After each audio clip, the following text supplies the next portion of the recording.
Jason Davis. My pronoun, I guess, will be he. I'm from Harlem, Lincoln Projects on the east side of Harlem, to be exact. Growing up in Lincoln Projects was it was a set of mixed feelings. One, because I was born in 1980, so crack was probably at full fledged when I was a kid growing up, and it was difficult because my father had already fell victim to, shooting up heroin. He drank a lot of liquor. He was an alcoholic, and he also used crack. You know what I mean? And my mother was a workaholic, so she was constantly at work. So I was left alone with my father. You know what I mean? To sometimes not be the best role model of a father, or to raise me in the right way. So what ended up happening was, at a young age, I saw him be quite violent towards me, my mother, and other people in the community that I was growing up in. That did something to me mentally. And also, me just watching him light up a crack pipe, a stem, you know what I mean? Smoking in front of me. And me to witness him dynamically change right before my very eyes in seconds, right after he smokes it. You know what I mean? Like, he'll close his eyes, as soon as it comes back open, it's like a different person. Still my father, but not my father. You know what I mean? Same thing with heroin. You know what I mean? I've seen him, strap up his arm, inject it in front of me. And for a child, it just looks weird. It was, most kids, when you go into a hospital, that's a scary scene, you know what I mean? Just to bear witness for yourself. So to see your hero doing it, it was a lot of mixed feelings going on in that house. So, being raised up in that household was tumultuous, if that's the best word to describe it. You know what I mean? And the combination of the environment that I was growing up in back in the 80s was horrid. Going to school and seeing junkies early in the morning, leaning, some laying on the floor, looking like zombies, or not moving at all, looking like dead bodies. Like, that shit was a scary sight. A lot of people talk about how it's normal, we just grew up that way, but in hindsight,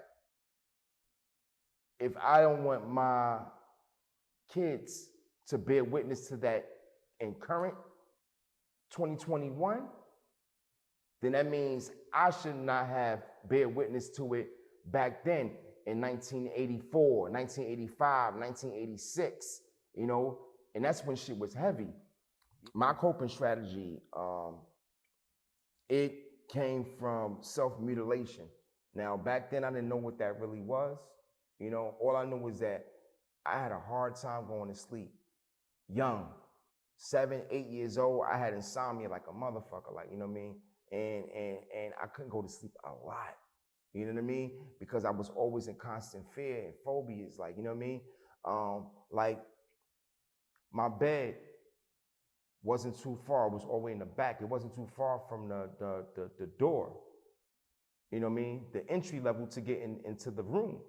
And one of the things that they did in the house was the hallway light was always on. And adjacent to my room in the back was the bathroom, which light was always on as well. So what happens is, when somebody is going to the bathroom, you can see the shadow of, them walking to the bathroom.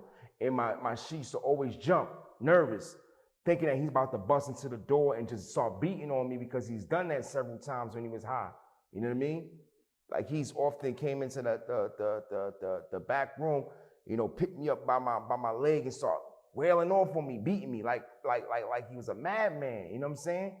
Dropped me on my damn neck and head, like, you know what I mean, for no reason. And I'm crying like, yo, Dad, what I do? What I do? And I'm like, I won't do it. What I do? He was like, yo, why you didn't do your homework? And I'm like, homework? This dude is talking about something that might have happened 3 weeks ago. It's Saturday. But he was so high, he just forgot. And whatever was going on in his head, it was maybe like a Tuesday, and I didn't do my homework. Like those kind of things kept happening. So I was in constant phobias and fear all day long. Now, speed it up to like why I'm saying it like this. Now, because I couldn't sleep, I often would try to cry myself to sleep. I would bite on my fists and my flesh and my arm until I bled, because I needed some type of pain to take my mind away from whatever I was going through. That's how it started. One of the second things I did was I used to get cups of water and wet my fingertips and then play with outlets and shock myself. And I used to get that big old zap, you know what I mean? From outlets, and this is at 7 and 8 years old, I got into the habit of doing that because it would take me into a whole nother space in my head mentally.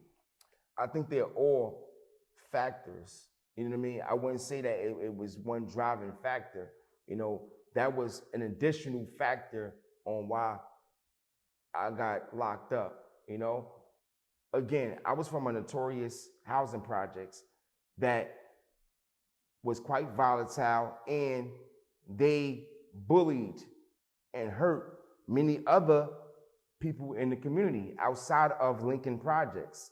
So as a kid, you don't know when you're growing up and your mother says, hey, I need you to go to the post office, and it happens to be in somebody else's neighborhood, that you're going to bump into complications.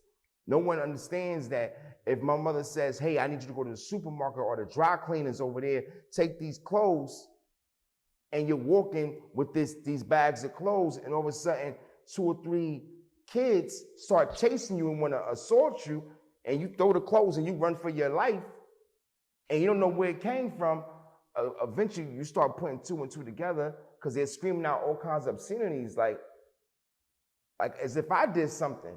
I just live here. That's how you become a part of your environment, you know what I mean? For no reason. Even though you might not have done a thing. So that's kind of like what started happening. The world is weird, you know what I mean? And my upbringing didn't always necessarily tell me when to tone something down or when to turn something off. So that threshold, I never really learned how to develop until older, when I was older in life. You know what I mean? So what ended up happening was people would naturally do offenses, and I would naturally do a response to their offenses.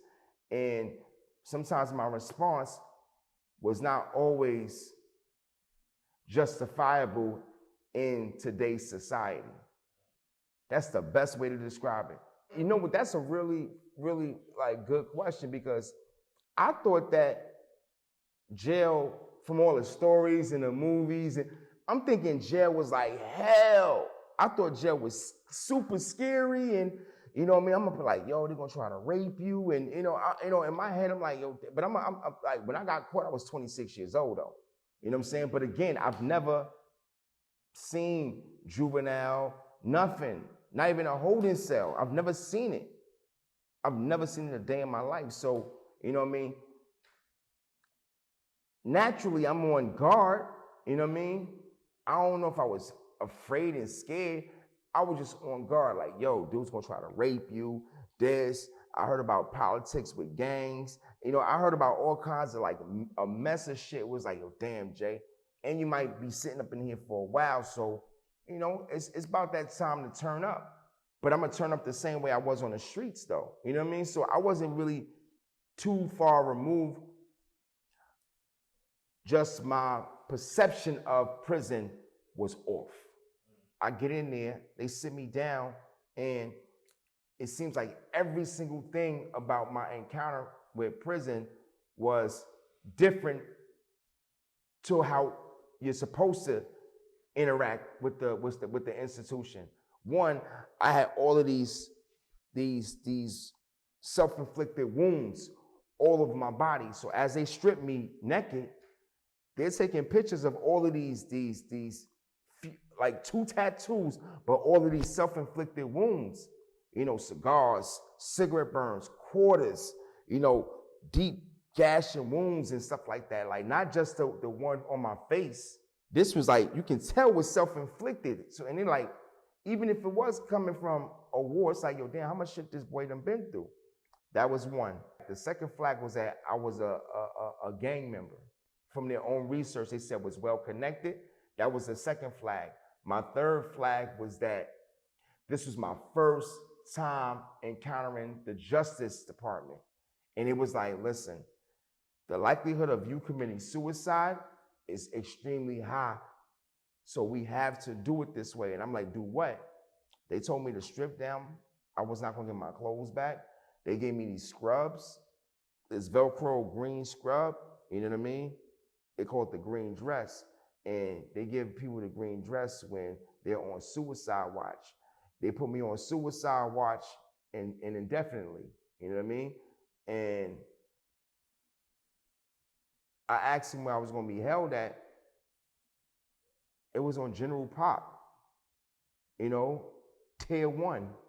So in the bubble, my cell was right here. So they can constantly watch me.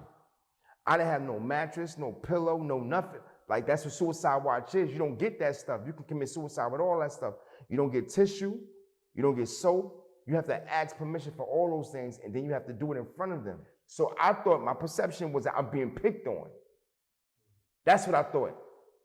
That was wrong. They were doing right by me. You know what I mean? Because the average person would have committed suicide. You know what I mean? That's just what it is. You know? You think you about to go in there forever, hang it up. You know what I mean? So real quick, just to speed up this prison thing, you know what I'm saying? Because again, that doesn't make me. Understand that my perception was way off, you know what I mean? And I had some challenges with mental health. My biggest issue with reentry, I think happened before I went to prison. I needed to learn how to be normal outside in the streets. And that happened prior to prison.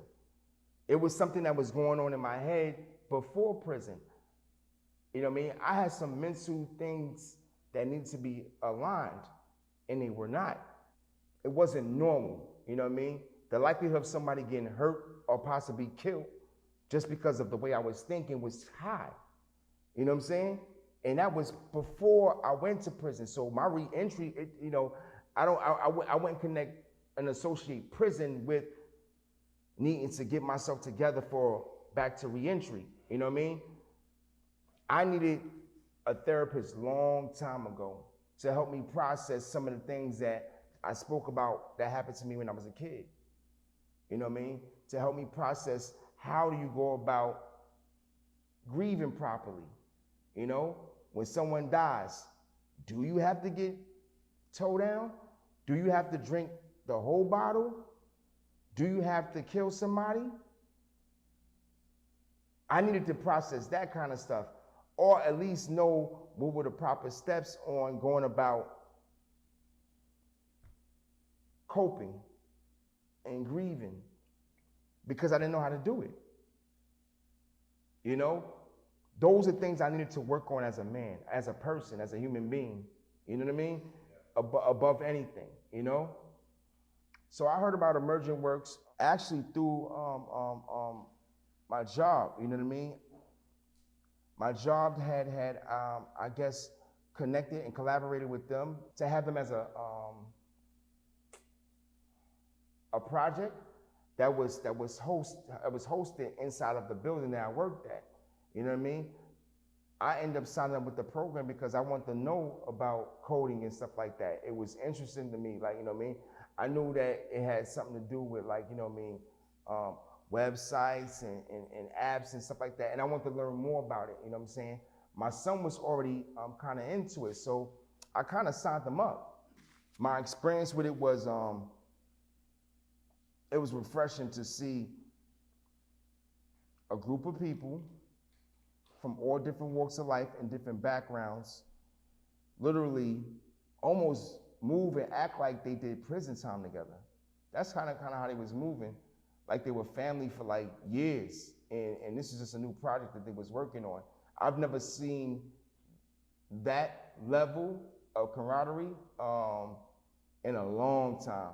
Sometimes people can have a bitter taste in their mouth about, you know, different groups of people, you know what I mean? So just to see that, you know, real people, you know, actually doing real things, not for money, but just off their heart, was everything to me. And it was even bigger to me to see that my son was in a group so he can bear witness to it. It wasn't something I was just telling him. He saw it for himself. You know, he saw it for himself. And it's one of them things where you learn more than what the program offers. That's what that was, you know? It wasn't about the curriculum of the program where he learned the most, you know? He learned more about the interaction, you know what I mean? The of give and take with people. That's where he learned the most. You know, like, why did that happen? Were we a group that just left downtown? We got on a train together, you know what I mean, as a group, as if we was like, you know, in elementary school, like, you know what I mean? Damn near holding hands with each other, like, you know what I'm saying? You know, and we went from one place, you know what I mean, to Harlem, you know what I mean? Two different dynamics, you know, and when you think about it, it doesn't exist. And since then, it doesn't exist. We can't say, my son can't say, none of us can say that we saw it since then. So why not want to be a part of something like that? Why not want to recreate something like that? You know? Be open. That's the greatest thing you do is be open. You know what I mean? No, don't leave all the prejudging, all of the different things that hold us back that we grew up with. Leave that at home. You know what I mean? Leave it at home. You know what I mean? It's probably, you probably haven't benefited from it ever in life. You know what I mean? Just be really, really open. You know what I mean? And yeah, leave the judgmental stuff at home. You know, again, because it's comparable to, you know, and I didn't get a chance to you know, talk about it, but that was no different from when I was locked up. I really believe that every white person was racist. But when I was locked up, I was in a prayer circle with somebody who had a SWAT's emblem on his chest. And it was only until I spoke to him where I learned the dynamics of why he joined and the crosshairs of where he was forced to do something that he didn't want to do. And that was the first time I saw my blood, my Crip mirror image in a white skinhead. The only way for me to discover that was for me to be open-minded. Otherwise, I would really truly believe that there's no hope. And that's clearly wrong and stupid to believe or think. What Jason Davis is doing now is I have now started my own LLC called Reimagine the Work.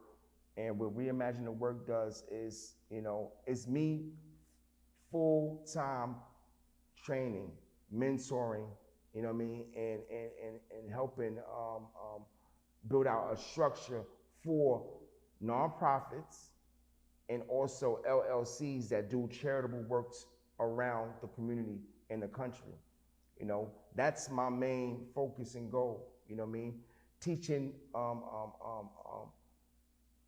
these groups on how to do direct service in a loving manner, in a trauma-informed manner, you know what I mean? So all of the different things that human beings, adults, agencies, parents, adults, again, have dropped the ball when I was a kid, don't get missed. The first time I held a gun at 9 years old, it probably should have been processed for me. The first time I had a sex at 11 years old, you know what I mean? When that rape happened, it probably should have been processed with me, you know what I mean? So I want to make sure that the staff or anybody that works with, anybody that's been through what I've been through is handling somebody with the proper care and the knowledge so that they don't have to go to prison. They don't have to hurt somebody, you know what I mean? They don't have to be a 12-year-old boy, you know what I mean, confused, scared, that looks for a weapon inside of his house that is going to be enlarged into another young man's hand because of their environment or because of conditions that don't need to exist. Things that can be prevented just by talking. Teaching somebody how to de-escalate. Teaching somebody how to process. Teaching somebody how to understand. These are all simple things, but I also know that the only way to make sure that they happen is to do the work that I'm doing. Is to make sure that I strategically say, hey, this group and organization right here is doing service in the community. Let me reach out to them, make sure that I train them properly.